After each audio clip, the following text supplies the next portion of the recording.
अतुल सुभाष था, एक बहुत अच्छा इंजीनियर था। पे उसकी पत्नी जो है आए दिन एलिगेशन लगाना, आए दिन उसे टॉर्चर करना, मेंटली फिजिकली हर तरह से जो है फाइनेंशियली हर तरह से टॉर्चर करना। मैं कहता हूँ ऐसी औरतों को समाज में रहने का हक नहीं होना चाहिए। 9 केस 10 केस आप जा कर के यूपी में लगा रही हैं। आदमी क्या करेगा? अंत में इंसान है, इंसान का दिमाग भी है। जिस टाइम उसने आत्महत्या करी होगी, आप ये सोचिए उसकी आत्मा क्या कह रही होगी कि पुरुष खुद में कितना प्रताड़ित और दुखी है। हम तो कहते हैं एक महिला आयोग है तो एक पुरुष आयोग भी होना चाहिए। मारने वाले पे फांसी की सज़ा दी जाती है, वही सज़ा इसकी वाइफ को होनी चाहिए। जो है अगर कोई ज़िंदगी दे नहीं सकता है तो ज़िंदगी छीनने का अधिकार नहीं होता है। आजीवन कारावास दिया जाए और नहीं तो जो है उसको फांसी की सज़ा दी जाए। उसके बच्ची के दादी और चाचा लोगों को सौंप दी जाए। ये और बच्चे को बाप से ना मिलाने का बहुत बड़ा उसने जो है गलती करी। तो मैं तो जो है सरकार से यही गुहार लगाऊंगी कि जो है उसके परिवार की तरफ से नम्रता वो रखी जाए। वो इतना अंदर से परेशान था, जहाँ तक कि उसका मैंने इंटरव्यू भी सुना जो उसने लास्ट स्पीच दी 1 घंटे की है लगभग, बट कोर्ट में भी जो हमारा कानून है ना उसने उसको न्याय देने का काम नहीं किया। मैडम, आपको अतुल सुभाष के केस के बारे में पता होगा? बिल्कुल पता। तो आपकी क्या पहली प्रतिक्रिया थी? देखिए, जो अतुल सुभाष था एक बहुत अच्छा इंजीनियर था। उसके साथ साथ में उसने जिस तरह से उसके संग शादी करी थी, क्या ये मैट्रिमोनियल साइट से करी गई थी शादी? क्या वो उसको नहीं निभाता?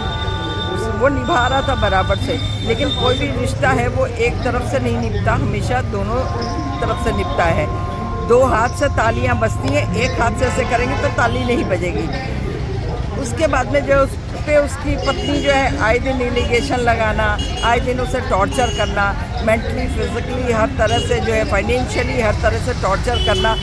9 केस 10 केस आप जा कर के यूपी में लगा रही हैं और जो है वहाँ वो बेंगलुरु से जा कर के वहाँ फाइट करने के लिए जा रहा है। बार बार केसेस में वो हर केस में एक के बाद एक जो है वहाँ पर जा रहा है। आप ये सोचिए, बेंगलुरु से यूपी तक जाने में एक बार के जाने में ही आदमी जो है परेशान होता है। आप बार बार और 9 केस, 1-2 नहीं 9 केस तो आदमी क्या करेगा? अंत में इंसान है, इंसान का दिमाग भी है। जब वो बहुत ज़्यादा परेशान होता चला गया, एक केस ख़त्म नहीं हुआ कि उसके बाद एक और एलिगेशन लग गया। उसके भाई के ऊपर एलिगेशन लगा दिया जाता है, उसकी माँ के ऊपर एलिगेशन लगा दिया जाता है। इस तरह से जब वो उसने देखा तो ये तो मेरे पूरे घर को फंसा रही है, तब उसने जा कर के जो है बहुत कुछ सोचने के बाद, आप ये सोचिए कि जो 15 या 25 पेज का जो है उसने एक सुसाइड नोट लिखा। उस सुसाइड नोट लिखने के बाद में जो है उसने आत्महत्या, जिस टाइम उसने आत्महत्या करी होगी, आप ये सोचिए उसकी आत्मा क्या कह रही होगी। अंतरात्मा उसकी कितनी तड़पी होगी, कितनी रोई होगी। और ये सब चीज़ें सोचने के बाद उसने जो है अपने को हमेशा के लिए अलविदा कर दिया। अब ये सज़ा तो उसी तरह से हुई कि एक किसी को जो है जान से मारने के लिए या मरने के लिए हुश्काने वाली बात, उस पर तो जो है उस महिला को भी, जो इसकी पत्नी, तथाकथित पत्नी कह दीजिए होती है, उसको भी जो है वही सज़ा मिलनी चाहिए कि जो भड़काने पे जिसको फांसी की सज़ा दी जाती है या मारने वाले पे फांसी की सज़ा दी जाती है, वही सज़ा इसकी वाइफ को होनी चाहिए। हम तो सुप्रीम कोर्ट से यही कहेंगे, अदालत को यही बोलेंगे कि उसकी पत्नी को जो है सज़ाए मौत दी जाए, कि आगे से कल को कोई और महिला इस तरह से जो है किसी भी लड़के को, अपने पति को यानी प्रताड़ित ना कर पाए, या कोई भी किसी महिला अपने किसी बॉयफ्रेंड को प्रताड़ित ना कर पाए कि जिससे वो आत्महत्या करने पर मजबूर हो जाए और अपनी ज़िंदगी की लीला समाप्त कर दे। आपकी सरकार से कोई गुहार है इस परिवार को लेकर के? आप इतनी संवेदनशील बातें कह रही हैं। देखिए, हमारे भी घर में भाई लोग हैं, हमारे भी घर में भतीजे लोग हैं। हम और हमारे ही घर में नहीं है, यहाँ पर जितने भी हम देखते हैं सभी जो है मानिए तो एक तरह से सब भाई भतीजे और या एक इंसान है। और किसी इंसान को जो है अगर कोई ज़िंदगी दे नहीं सकता है तो ज़िंदगी छीनने का अधिकार नहीं होता है। लेकिन यदि कोई किसी की ज़िंदगी छीनता है या मेंटली फिजिकली उसको टॉर्चर किया जाता है या मेंटली फिजिकली और फाइनेंशियली उसको टॉर्चर किया जाता है और उसके बच्चे को जो दूर किया, ये और बच्चे को बाप से ना मिलाने का बहुत बड़ा उसने जो है गलती करी है। ये सब चीज़ें क्या दर्शाता है? ये सब चीज़ें वो थी कि इतना मेंटली उसको टॉर्चर कर दो, इतना मेंटली टॉर्चर कर दो कि वो ज़मीन के अंदर अंदर और अंदर चला जाए मगर ऊपर ना उठ पाए। तो हम तो एक मानवता के नाते हमारे लिए हर इंसान एक बराबर है, वो चाहे मेरे अपने भाई लोग हैं, हम उसी तरह सबको समझते हैं। लेकिन हम ये नहीं समझते हैं कि जिसको ऊपर वाले ने ज़िंदगी दी है उसकी ज़िंदगी छीनने वाला कोई भी थर्ड पर्सन हो या हम ही क्यों ना हो, हमें भी ऐसा नहीं करना चाहिए।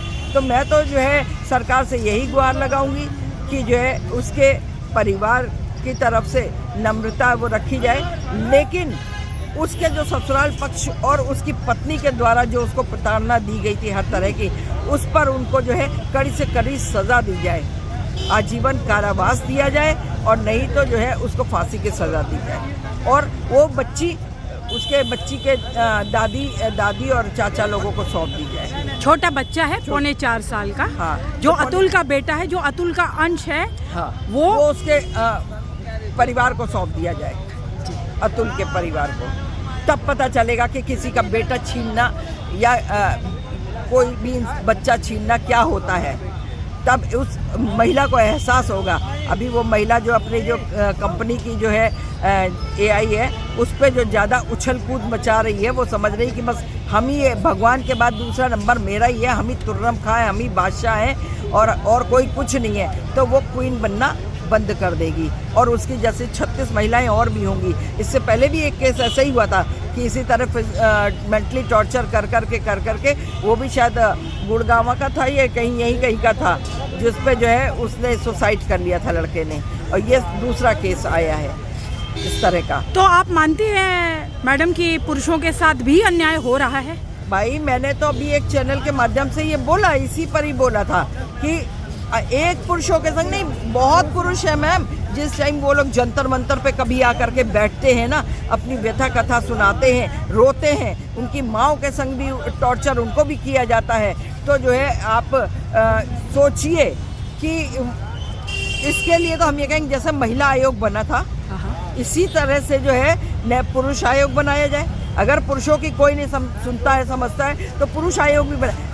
पुरुष बहुत कम ऐसा होगा जो आँख से बहुत ज़्यादा जब लिमिट एक्सीड हो जाएगी तब शायद उसकी आँख से आंसू निकले और वो अपने अंदर ही अंदर रोता है, वो बाहर किसी से कह भी नहीं पाता है कि हमारे कोई मजाक ना उड़ाए। आपको क्या पता मैडम, इस चल के तो दुनिया में देखिए कि पुरुष खुद में कितना प्रताड़ित और दुखी है, जो अपनी व्यथा कहना चाहते हुए भी कह नहीं पाता है। हम तो कहते हैं एक महिला आयोग है तो एक पुरुष आयोग भी होना चाहिए। अतुल सुभाष के बारे में आपकी क्या राय है? आखिर उसने क्यों सुसाइड किया? देखिए, जब इंसान समाजी तौर से और मेंटली तौर से बीमार हो जाता है, परेशान हो जाता है, तो वो ऐसा कदम जरूर उठाता है। जिसका कहते हैं ना मन अच्छा होगा, जिसकी आत्मा अच्छी होगी, वो ये स्टेप उठाएगा। नहीं तो हमने कई लोग ऐसे भी देखे जो लोगों का जीवन तबाह कर देते हैं, समाज के लिए कलंक वाली जिंदगी जीते हैं लेकिन अपने आप को नुकसान नहीं पहुंचाते। वो इतना अंदर से परेशान था, जहाँ तक कि उसका मैंने इंटरव्यू भी सुना जो उसने लास्ट स्पीच दी 1 घंटे की है लगभग, लेकिन उसमें वो बता रहा है कि किस तरीके से उसकी जो वाइफ थी उसको प्रताड़ित कर रही थी और उसे कहीं ना कहीं एक कहते हैं भावना थी कि कोर्ट जा करके शायद उसको न्याय मिलेगा। बट कोर्ट में भी जो हमारा कानून है ना, उसने उसको न्याय देने का काम नहीं किया। उसकी वाइफ को देखिए, निकिता सिंघानिया, उसकी जो उसने सच्चाई बयान करी है अपने अंतिम शब्दों के अंदर, मैं कहता हूँ ऐसी औरतों को समाज में रहने का हक नहीं होना चाहिए। मतलब ये उन नारियों के ऊपर भी कलंक साबित होती हैं जो वाकई में कहीं प्रताड़ित हो रही होती है, लेकिन आने वाले समय में जनता देखेगी कि नहीं, ये भी निकिता सिंघानिया हो सकती है, ये भी प्रताड़ित कर सकती है। एक तरफ हम देख रहे थे नेपाल के वो कपल जिसके हस्बैंड को, जो यूट्यूबर थी, वो कैसे सेवा कर रही है, वो कलयुग की सीता कहलाई जा रही है। और अगर इनका हम ताल्लुक करेंगे तो त्रिजटा से कम नहीं है ये निकिता सिंघानिया, जिसने अपने ही पति को, कहते हैं कि पति से बढ़कर के एक नारी के लिए क्या हो सकता है।